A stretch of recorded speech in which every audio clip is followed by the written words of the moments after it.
finally realized that I have a disease.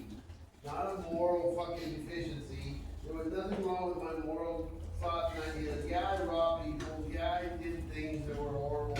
But I still knew right from wrong. I still believed in the magic of people. I still believed the things that gave me good moral standing. It wasn't a spiritual flaw. It wasn't because I didn't believe in God or because I believed in God too much or any of that stuff. I was an alcoholic. I had this phenomenon of craving in the allergy of the body, and when I took one, I had to have many. And it never ever ended well. It never did. I can't think of one time. And maybe when I was younger, it was new. It was my friend. It was my confidant. It was my best pal. And it made me brave. It made me confident. Maybe back then it was something special. But towards the end, it was nothing special. It was just I had to have more no matter what. And when someone finally explained the qualifications, and I took that deep breath and I said, okay, I can stop. I can stop now. I can stop now with a little help from God above and a little help from the group of orderly drunks.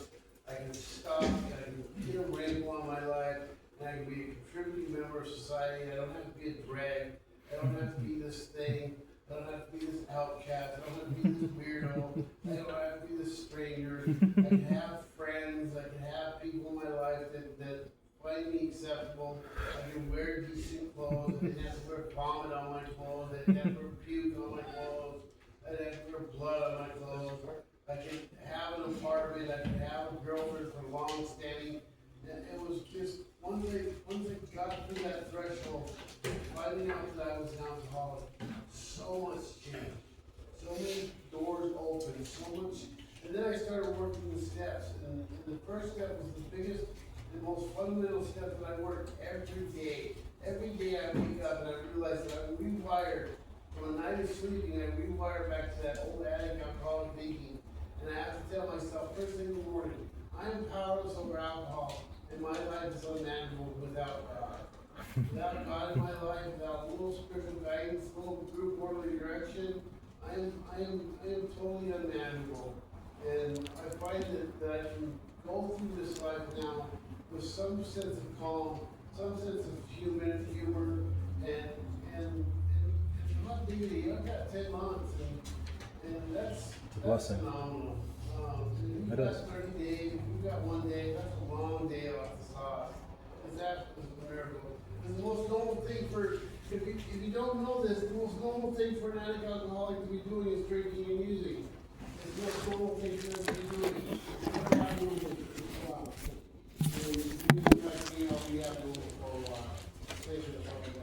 Thank you, John. Thank you. John, take it easy, DJ. Mine's Greg on alcohol. Hey, Greg. Yeah, I lived next door to this office for 7 years, and I had 25 days because I was one of those guys that had measures.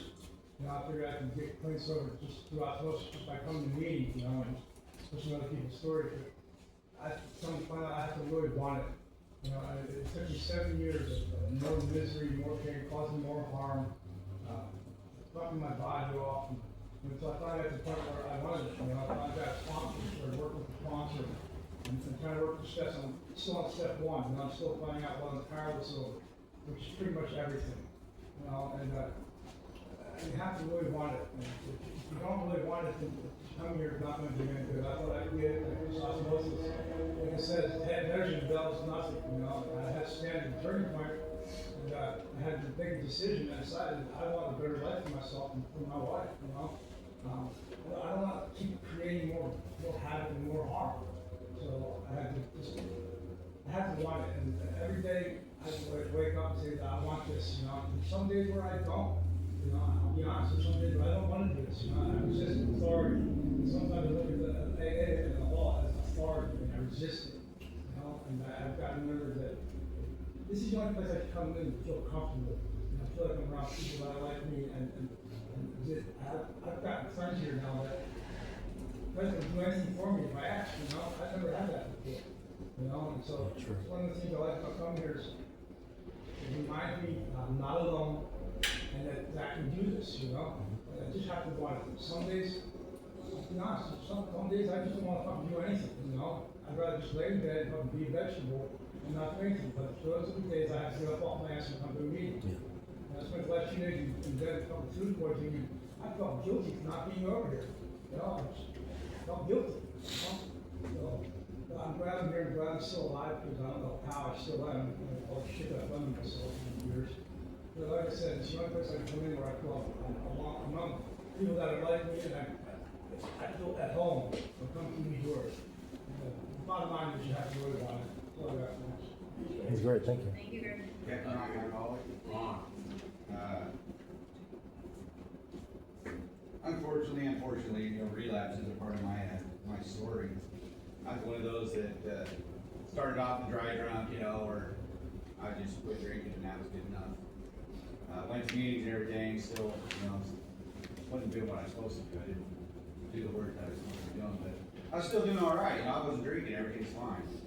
I got to a point where life started actually getting kind of good, you know, that I wasn't drinking and I could remember what I had for breakfast the night or dinner the night before and everything. And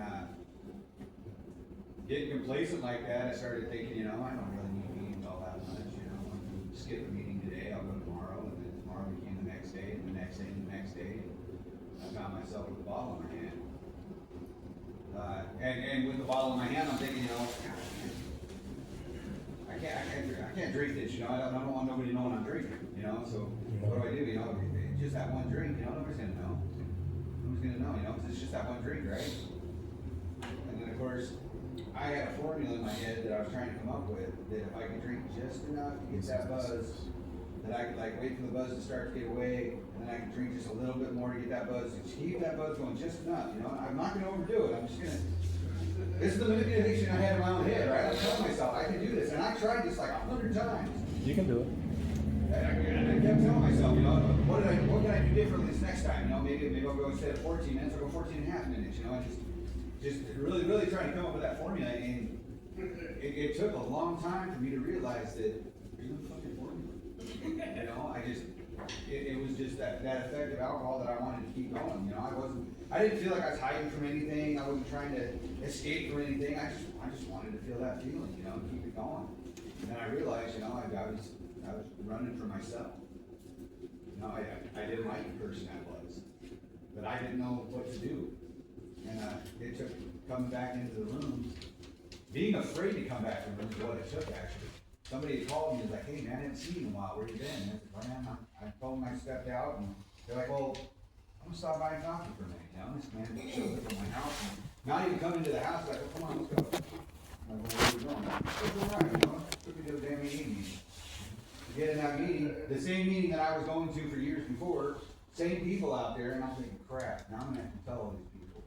And I was scared shitless.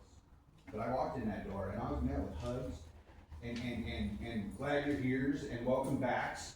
Not, oh God, what'd you do? You know, I didn't let anybody down. I mean, I didn't have that doom feeling I had before I came in that door. I walked in that door, everything was gone. Shoulders were lighter, I'm smiling, they're joking, they're laughing. They're making fun of me, but I'm laughing with them, right?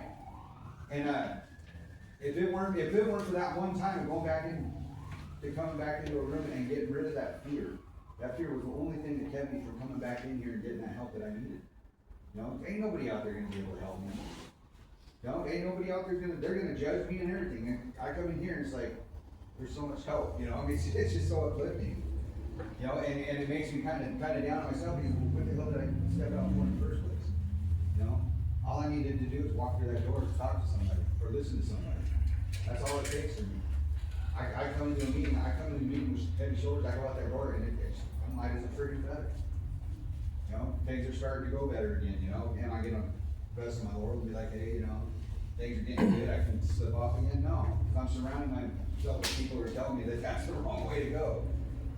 I can go outside, hang out with old friends, or old acquaintances, I guess you call them, because all them people disappeared. I don't have friends outside here. I really don't. You know, I surround myself with the people in the program, and I found that is a hell of a lot better than going and reconnecting with somebody because I haven't seen them in a couple of years, realizing that the only reason I haven't seen them is because instead of having brisket and beer for people coming over to my house, they're having hot dogs and Gatorade. Those people disappeared. Kids keep coming over, but you know, love the kids, grandbabies and everything, but But that's the thing, you know, it's coming back into these rooms, even feeling that guilt, it goes away. It goes away quicker than I thought it would. You know, I still feel guilty that I stepped out. I still feel guilty of the destruction I was still causing. But now that I'm in active recovery, I'm changing my shitty behaviors and everything. I have yet to even really think about having another drink. You know, because every time that you take that time to come up, somebody's right there next to you saying, "Hey, everything's gonna be okay. We're with you." You know, shoulder to shoulder, and let's just keep walking that path. But I just stick on that, and yeah, that's really all I got. Thanks. Hi, I'm Cecil. I'm a Christian and an alcoholic. Hey, I just my whole struggle with alcoholism been really tough. It led me to my higher power, which you know, I call him Jesus Christ, but really it's just love and forgiveness. And he's taught me to be shrewd as serpents, but wise as well. So he just tells me to be careful and to tread lightly. Thank you. Thanks, Cecil. Thank you, Cecil. Carry out the law then. Carrie. Step 1. We admit it, we are powerless over alcohol and our lives have become unmanageable. Principle behind that is honesty.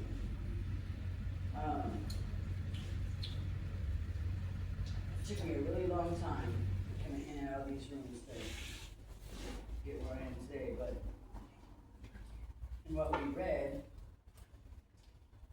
several things that say, you know, you're drinking essentially because they like the effect produced by alcohol. Yes. Sensation is so elusive that while it may be injurious, they cannot after a time differentiate the truth from the false. And it says once a psychic change has occurred, Just the gonna very same person who seemed doomed, who had many problems, he despaired of ever solving them, suddenly finds himself easily able to control his desire for alcohol. The only effort necessary being that required to follow a few simple rules.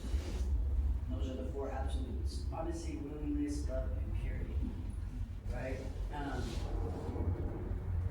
came in Alcoholics and well, welcome for the newcomer. I got here in 2013, and I came to get the boyfriend back. That was my motive. Didn't happen. It's been almost 15 years, but I don't know. I guess that it broke me down enough that I came to Alcoholics Anonymous, and you know, my God, as I understand, had a different plan for me. So I didn't want to do the work. I got a sponsor to say I had a sponsor, so you guys would leave me alone. And the service position I would do is wash them cups up, that's the reading, and that was it. And that worked so well until it didn't. Went out 2 weeks shy of 18 months and had me drink, and then I bounced